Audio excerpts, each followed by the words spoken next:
Assalamualaikum warahmatullahi wabarakatuh. Kami dari kelompok 13 yang beranggotakan Puji Hastuti, Ferry Setiawan, Aura Sabrina, Salsabila Mustafa, Asri Hatudiana, Alan Chandra Dinata. Di sini kami akan mempresentasikan materi mengenai diecasting. Apa saja yang akan kita pelajari tentang diecasting ini? Eh, Dimulai dari pengertian, karakteristik mesin diecasting hot chamber, mesin diecasting cold chamber, kelebihan dan kekurangan.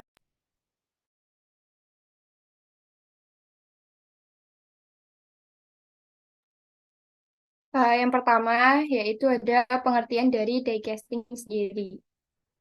Diecasting merupakan proses pengecoran cetakan permanen di mana aluminium cair dituangkan maupun dimasukkan ke dalam cetakan baja atau steel mold dengan tekanan yang tinggi yaitu sekitar 7-350 megapiksel. Cetakan yang digunakan dikenal sebagai die, dibuat menggunakan baja dan dirancang khusus untuk setiap proyek yang berbeda. Aluminium, zinc, dan magnesium adalah paduan die casting yang paling umum digunakan di dunia industri.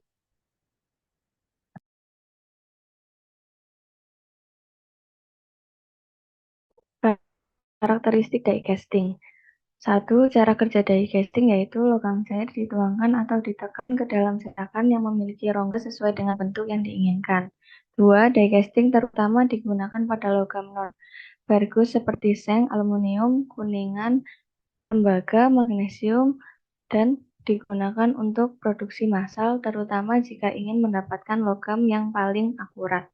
Tiga, proses peleburan yang dilakukan oleh tungku pada diecasting biasanya dilakukan pada tungku yang memiliki temperatur pemanasan berbeda. Empat, produk akhir dari proses diecasting bisa dalam berbagai ukuran, bisa berupa logam kecil atau besar tergantung pada. Selanjutnya, terdapat jenis mesin casting ada dua, yaitu hot chamber dan cold chamber. Yang pertama ada hot chamber. Pada pengecoran ini, logam dilebur dalam wadah yang terpasang pada mesin. Plunger digunakan untuk menekan logam cair ke dalam cetakan. Pengecoran dengan mesin hot chamber mampu membuat ratusan produk dalam 1 jam. Beberapa komponen mesin hot chamber berada di dalam logam cair.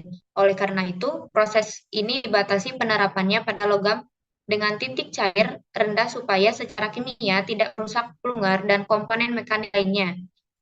Adapun tahapan pengecorannya yaitu yang pertama, cetakan tutup dari plunger ditarik ke atas, logam cair masuk ke dalam ruang chamber. Plungan logam cair dalam cetakan sehingga mengalir masuk ke dalam rongga cetak. Tekan dipertahankan selama proses pendinginan dan pembekuan.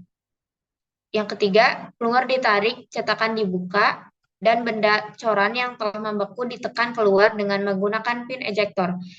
Yang terakhir, proses pengecoran selesai. Untuk prosesnya sendiri dapat dilihat pada gambar di samping.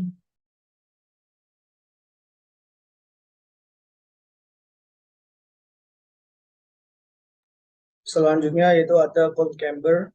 Cold chamber die casting digunakan untuk semua paduan die casting berbasis aluminium dan tembaga, seng dan magnesium tertentu.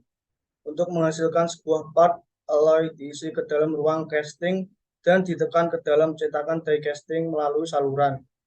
Setelah itu, aluminium cair mengeras dan dikeluarkan dari cetakan atau mold dengan ejector pin yang dioperasikan secara otomatis, di mana pada mesin ini melting unit dan injection-nya dibuat terpisah, sehingga lelehan logam harus dipindahkan terlebih dahulu dari melting unit ke injection untuk diproses lebih lanjut.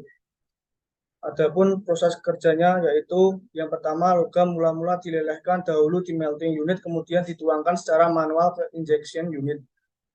Yang kedua, setelah itu lelehan logam akan didorong secara hidrolis agar masuk ke proses die casting. Die casting jenis ini cocok untuk logam dengan titik leleh yang tinggi seperti magnesium dan aluminium. Prosesnya pun cukup cepat. Mesin ini diketahui mampu menghasilkan produk sebanyak 100-150 produk per jam. Berikut terdapat contoh gambar dari cold chamber.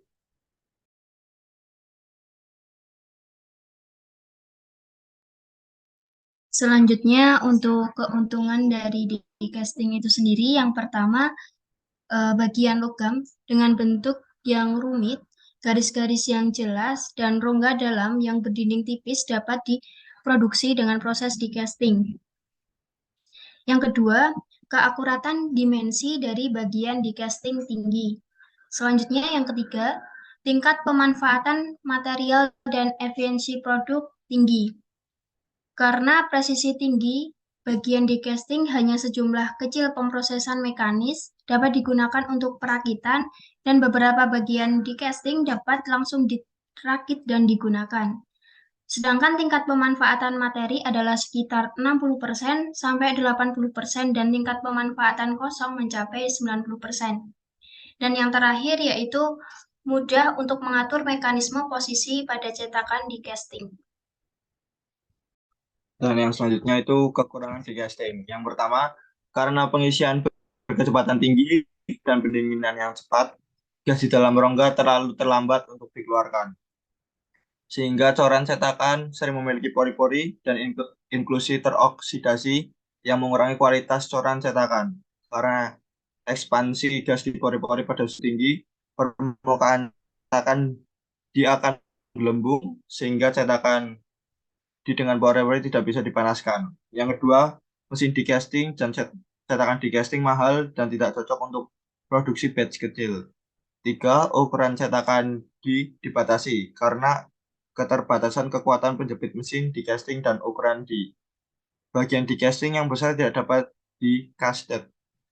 4. Jenis alloy die cast terbatas karena keterbatasan suhu cetakan die casting saat ini terutama digunakan untuk paduan seng die casting, paduan aluminium, paduan magnesium, dan paduan tembaga.